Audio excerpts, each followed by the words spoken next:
Hello! Uwan sa ating lahat. Magandang hapon. Good afternoon. Ayan ang aking lola. Succulent. So, hindi siya pinkish dahil tag-init ngayon. Pero pag taglamig guys, pinkish yan siya. Dati pare-parehas sila ng size. Pero yung maliit na yan, may kumagat dun sa stem niya. Tapos, tinanggal namin yung mga parang bulok-bulok. Parang kalahati lang yata yung stem niyan natira guys. Tapos itinanim namin ulit. Yung asawa ko.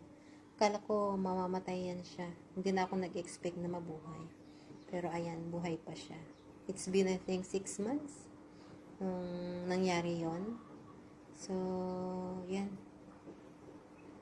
I'm happy na buhay pa silang tatlo.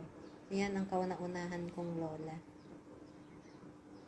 So far, looking good.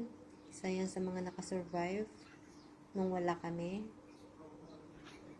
So, that's all. Thank you sa panonood. Sana nag-enjoy kayo. Ang aking lola.